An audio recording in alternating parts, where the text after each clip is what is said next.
Tonight's attendance was 17,654. The gate was $2,675,560. We did 4 performance bonuses of the night tonight. Means, Ellenberger, Ferguson, and Ronda Rousey won the performance. But there were a lot of amazing performances. It was very hard to pick tonight. So those guys who didn't win it, I will send you a check. Don't sweat it. Who's got the first question? For Ronda, please. I know you said you typically like to map out the first exchange, and that's the only real, solid game planning you do. She kind of set the tone. What was your plan? How did you? What were you planning to do once you got in there? Well, I'm not going to give that away because I might want to use that again. But I thought that because she'd been hearing so much about being a slow starter during the media buildup, I thought that it was very possible that she'd try to do the exact opposite of that. And I study my own footage a lot and thought that nobody's come at me right away before. And so one of the possibilities I was thinking could come up was that she would come at me straight away. And I didn't plan exactly how it went down, but I was expecting that it could happen. And the transition that you had in the finishing move, obviously, was extremely impressive. Is that a sequence that you've drilled or practiced or trained before? Or is that something you just kind of make up on the fly? No, I made that up on the fly, to be honest. But it was kind of funny. We were going towards the ground, and I kind of reverted back into judo mode and was thinking, "Don't touch your back; it's a point." Something like that's like where the acrobatic, thing came from, is thinking about not touching your back in judo. And then also in judo, you have sometimes only a second transition into the ground, and so all of that, I would say, just was instincts and reactions from a decade and a half doing judo. You told us earlier in the week that you had a pretty good idea, if things went right, when you'd be fighting again. Is there anything that you can share, or that Dana can chime in? Any news on that front? We had a deal that she was going to go do a movie after this fight. So when she's done with her movie, we'll talk. Do you have an idea when that might be? I think we've got to talk first. Fair enough. And Dana, if I could, just for you, please, because of all the things that happened to this card, the fights that were lost, a lot of people are looking at this as, this is the night we test the star power of Ronda Rousey. Is she a draw? Can you give us any early indications of what it's looking like? Let me tell you this, guys.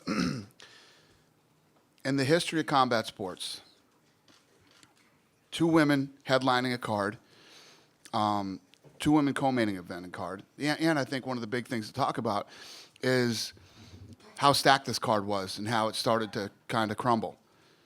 In a situation like this, we did 2 women fought tonight, and there's no doubt, Ronda Rousey, we all know what a huge star she is. What makes a great fight is when you know the 2 participants in the main event, it's going to be everybody knew that this was going to be a badass fight. It was one of those type of fights. Staples Center in Los Angeles, 17,654 people, a gate of almost $3 million, and pay-per-view trends have been very nice. It's looking like this is going to be a good pay-per-view. No women in the history of combat sports have ever done anything remotely close to this. And, it's awesome. And coming from the guy who said we'd never do women's MMA, I keep getting kicked in the face with that one. But nobody could have predicted how insane this would be. And it's not just the 135-pound division. It's the 100. Anybody who was at the Welcome to the Show press conference today, people love Carla Esparza, and that fight with her and Joanna is going to be awesome. And, there's this thing, Maria Shriver was here tonight because she wanted to see this fight going down at Staples Center, and she's fascinated by this whole thing. And they should be. I say this all the time. There's this thing going on, and I talk about it when you say, a lot of women's sports are ridiculed. It's the WNBA. The women's golf, they hit from shorter tees. Women's tennis, they don't hit as hard. Nobody shits on a Ronda Rousey fight. You know what I mean? More stars than we've ever had out tonight. The place was packed. When those 2 women walked out tonight for the main event, almost 18,000 people were standing out of their seats going crazy. It's incredible. And it's so cool to be a part of something like this. And just quickly, if I could, for Kat, certainly disappointed. When you look back at it, as you replay it in your mind, is there something you can point to? I made a mistake, whether it be strategy or execution, or is that just how good Ronda is as a fighter? No, she's really good. That wouldn't happen again, you know. I just want to know what I need to do to get in there again. I mean, who's number 2? I'll fight them. I'll get back. How do I get this again? We'll make it happen. I need fights. We'll get it done. Whenever you're ready.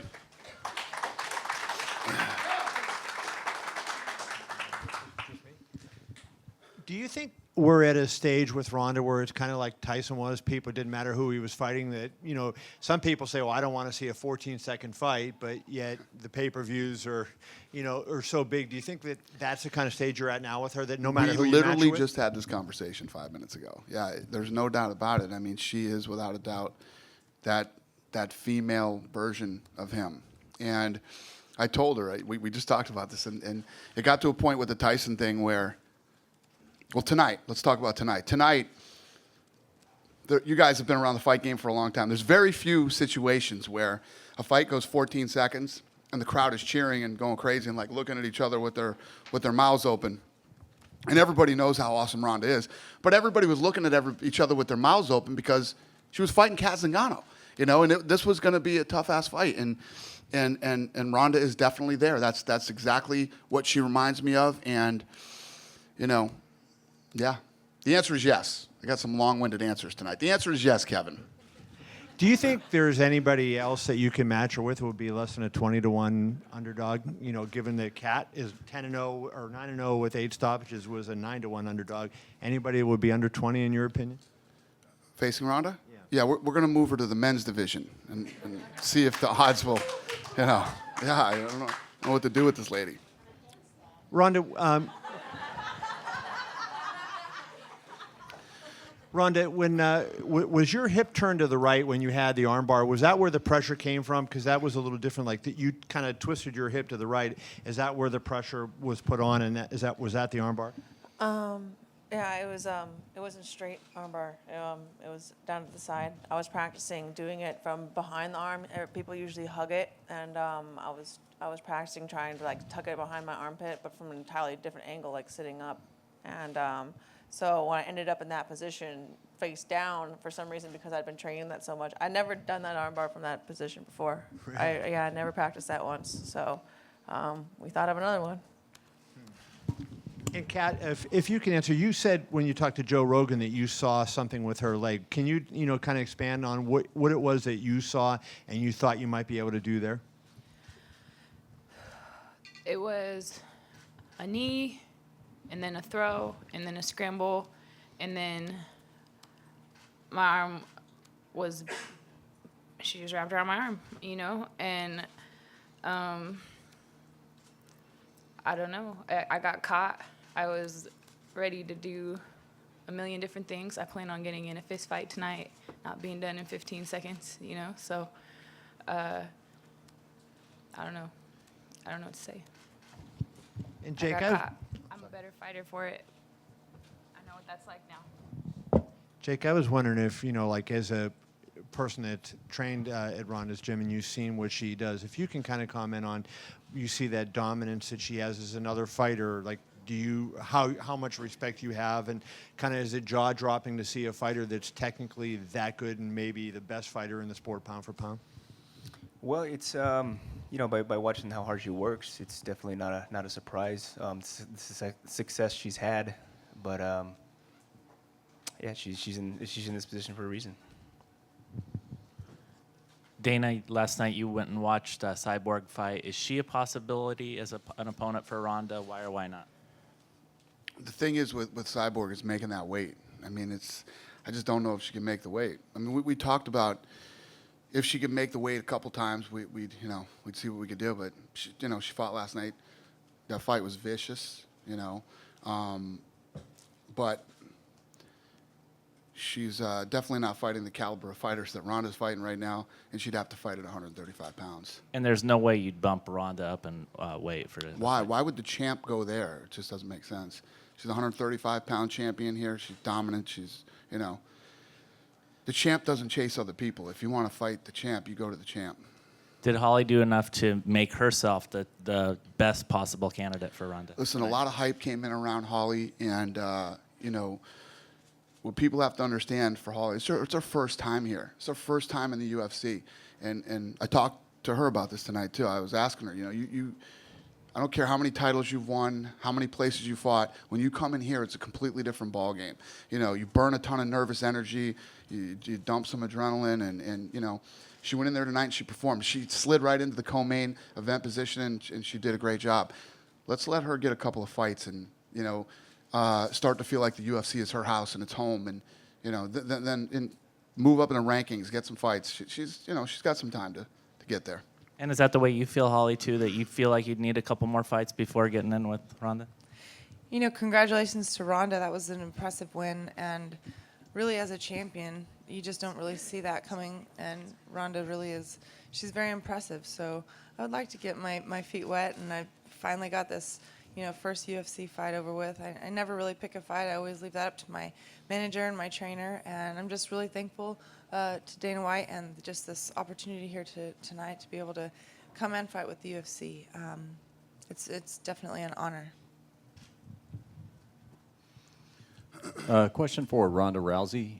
Ronda, you just you just spoke a second ago about watching some of your fights, realizing that an opponent had not previously come at you like that, and in a sense, kind of getting in the head of how your opponent might game plan against you. And I've had conversations with you before where you're not afraid to say, this particular opponent, here's how I might try to beat me. Is that a key area of your training? Is to sit there and sort of get out of your own body and imagine you're your opponent? Here's how I would try to beat Ronda Rousey. Yeah, I've really had that approach for a very long time. My mom likes to tell a story. Even when I was 13 years old, I went up to one of my coaches, and the one question I had from him was, if you were coaching someone to try and beat me, what would you tell them to do? And that's kind of always been my thought, is not so much what do I have to do to beat individual people, but what do I have to improve about myself to make myself unbeatable. A question for Tony Ferguson. Tony, obviously, biggest win of your career, and you told me earlier this week that you had started using the Darce choke that you'd become known for as a setup for other things, and it looked like you were going for it before you took the back and finished with the rear naked choke. Was that what you were talking about? Did we see that in action tonight? Yeah, I knew I didn't want to get a non-dominant position. I had the guillotine in the first part, and I didn't want to give him the underhook for the Darce choke, but it's something I used in my Kikuno fight to set up something different. It worked.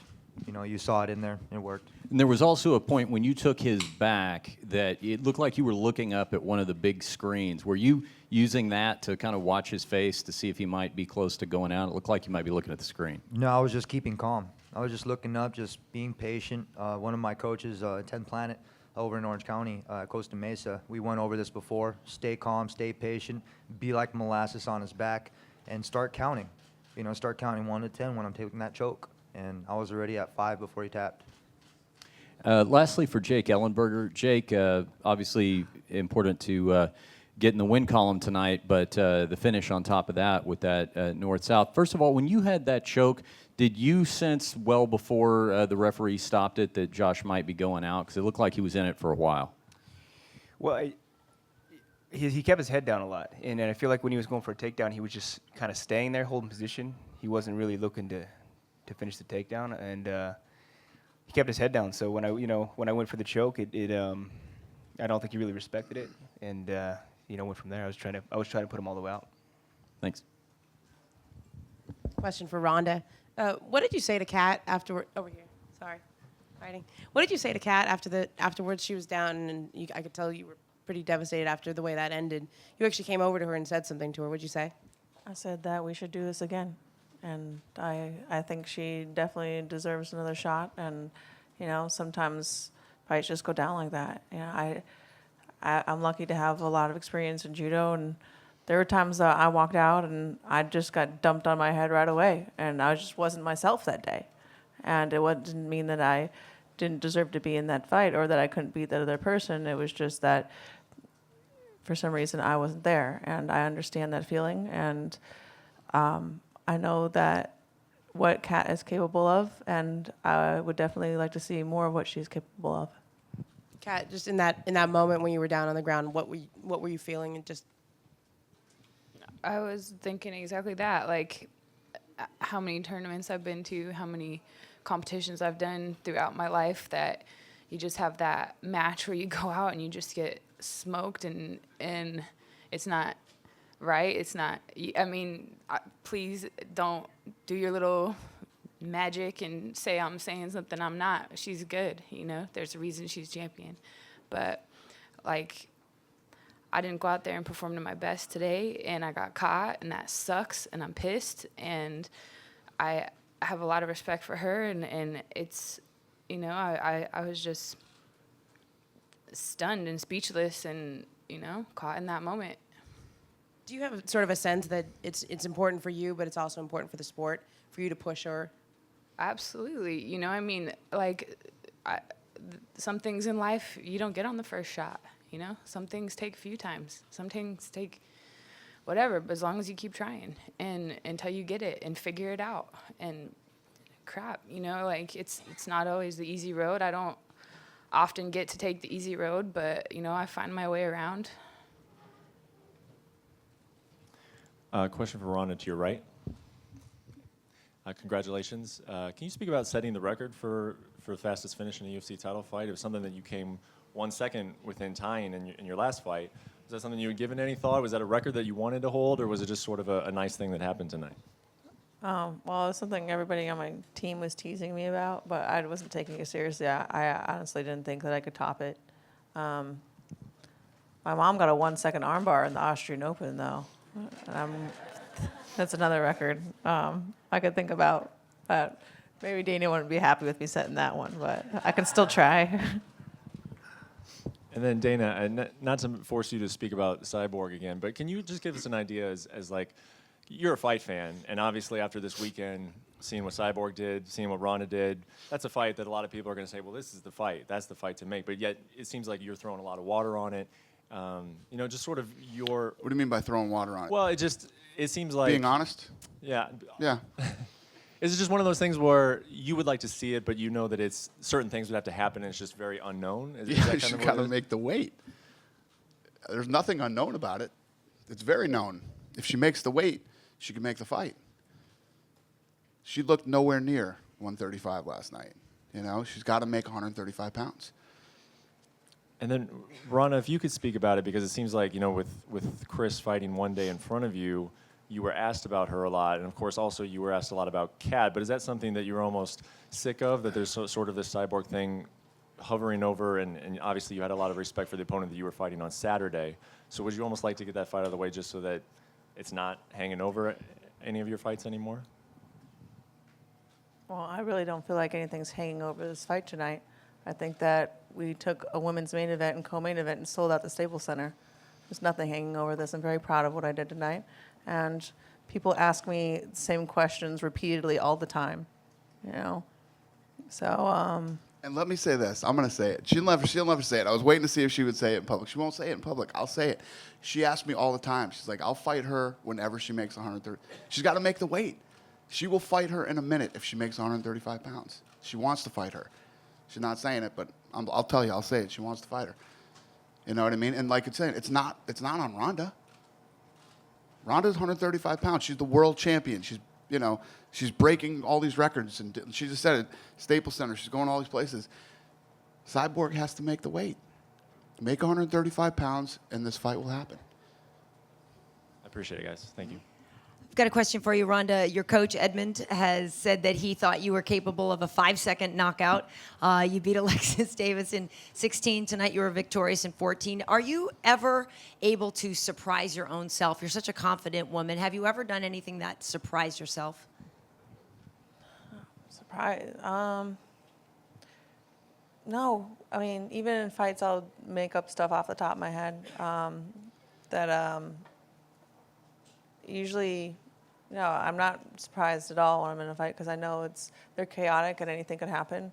Even Kat coming at me right away, it was like I was surprised enough where I was planning on if she did it, I would try to catch her with a check left hook, and I didn't. So I was surprised, but I improvised. So, I mean, there's a difference between things not going exactly according to how you thought they would and being surprised.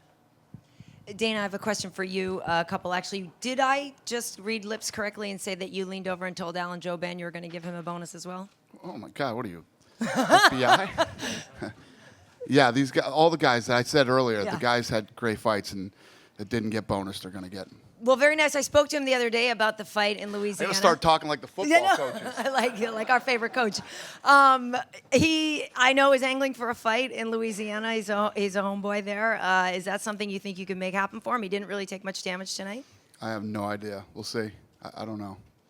And lastly, for you, what did you make of the stare down between Anthony Rumble Johnson and John Jones this afternoon? How surprised were you?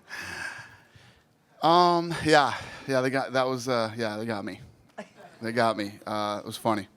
Very funny. All right, thank you. Hey, Dana. Holly wasn't the only name that Ronda mentioned after her win. She also mentioned Betch Correa. And Betch was backstage today saying she'd basically do anything to get a title shot. How realistic is that from your perspective at this point? Yeah, she came up and said, I want to go into the octagon after Ronda fights, and I want to get in her face, and I want to do this and that, and I want to fight Ronda. And then Jessica, I said, if anybody gets that fight over me, I'm whooping somebody's ass. And everybody wants to fight her, so it's a good problem to have. Who's crazier for a title fight, Vitor Belfort or Betch Correa? Betche is pretty aggressive. She's been pretty aggressive about a fight. She's undefeated. I don't know. We'll see what happens. You know, Ronda doesn't really worry about it. Ronda will fight anybody. Anytime we call and say, how about this one? Yep. How about that one? Yep. She'll fight anybody. So we'll figure it out. And then if I could continue to harp on the subject, you mentioned to ESPN to Brett, or actually Brett wrote this the other day.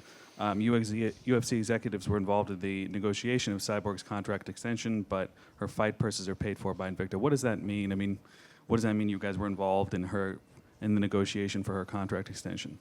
I said that? No, Lorenzo said that. Oh, you're going to have to ask Lorenzo then.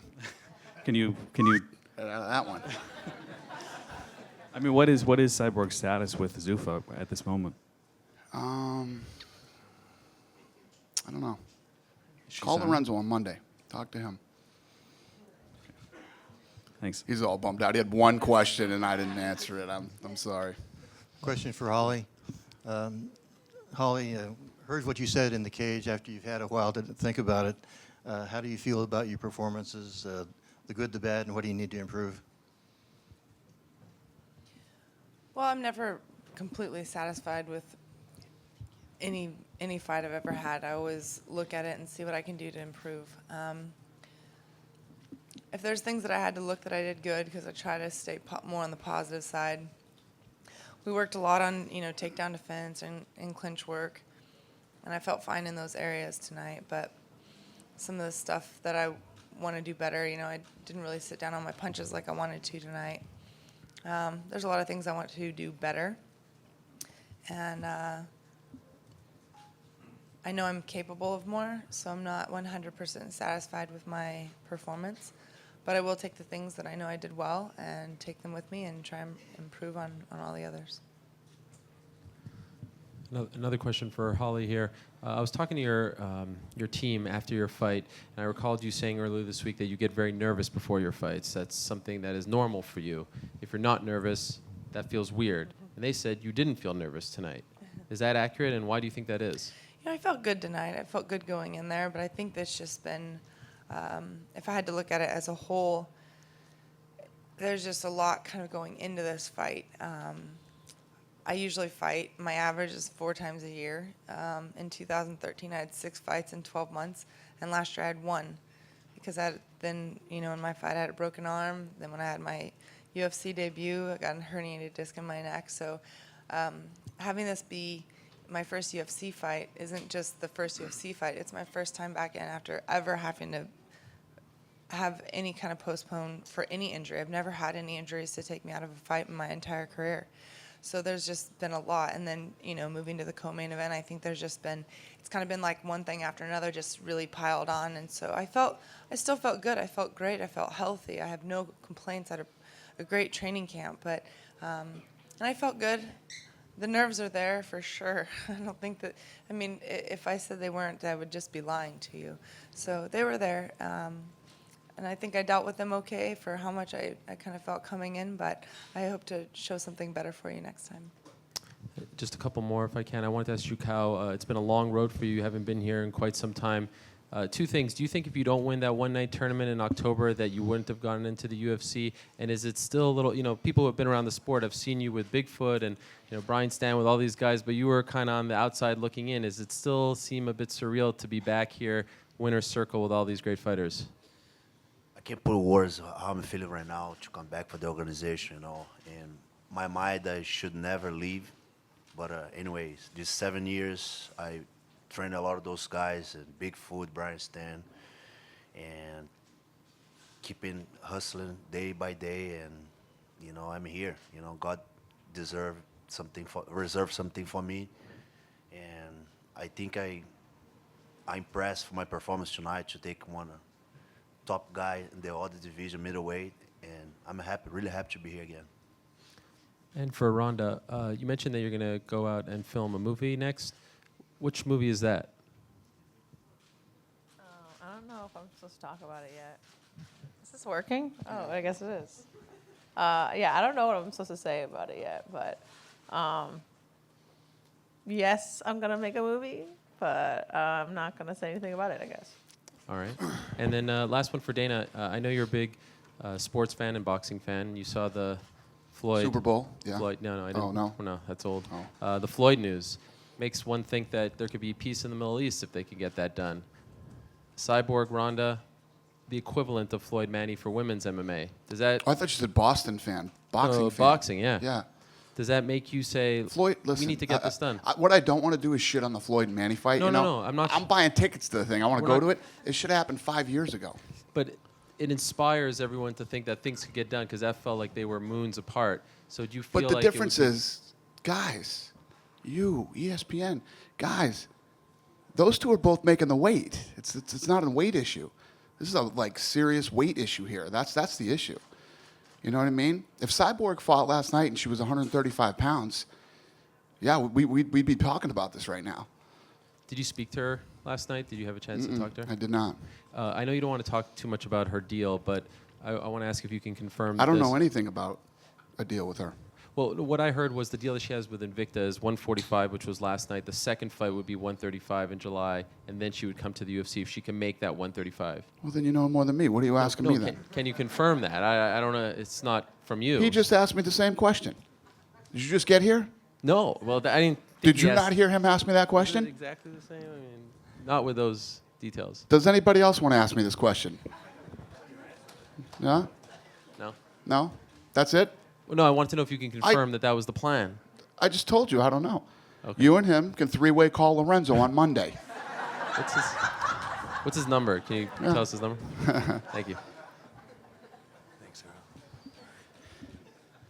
Earl. Jake, a question for you. I don't know how you're feeling right now after the fight, what type of shape you're in, if you need clearance. But if everything were to go according to the way you'd want it to, are you looking to get back in as soon as possible now that you got back in the win column? Is keeping momentum something real important to you right now, or not necessarily? No, definitely.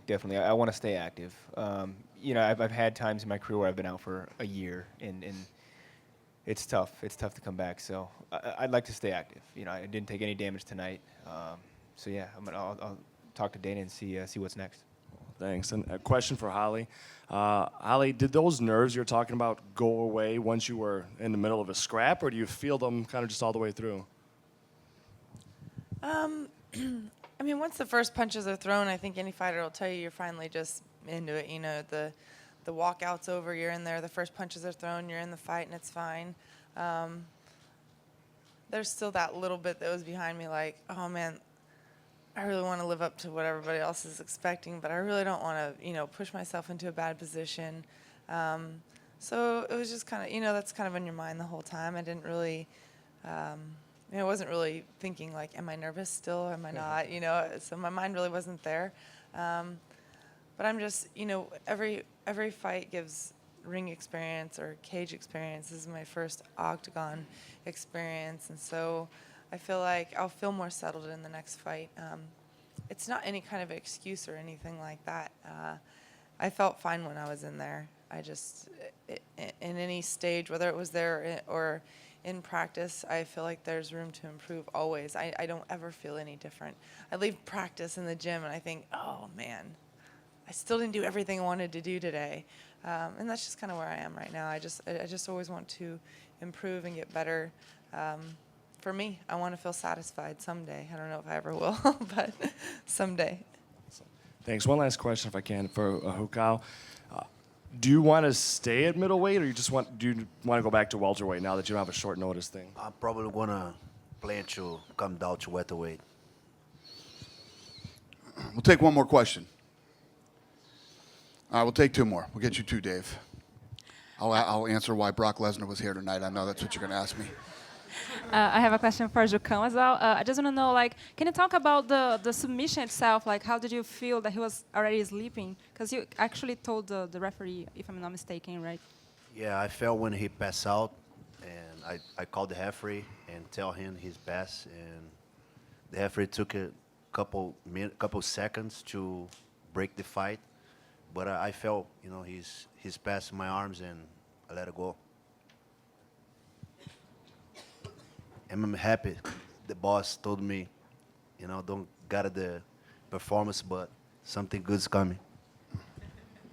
Okay, real quick, Tony, is there anyone in particular or any type of fighter, or type of ranked level fighter that you want to take on next now that you're coming off of a series of wins? We were taking a look in the back of the top 10. I'm ready for every one of them. I'm going to pick them off all from the bottom all the way up to the top. So when I get there, there will be no questions. I will be the champ. Do you have any name or 2 or 3 names that you're looked at and go, hey, this is the ones I really am focused on? Or look at your phone. You know the top 10. I see them too. You got Bobby Green all the way through everyone. I know the names. Everybody's changing right now, but I'm ready. I'm ready to sign on dotted line. Let's go. Okay, cool. And Dana, you already know the question, so. Apparently, Brock Lesnar is a UFC fan, and he was in town and wanted to come see the fight tonight. Okay. Okay? He's under contract with the WWE, and when his contract is up, I'm sure he'll call me. Thank you, everybody. We appreciate it. Have a great night.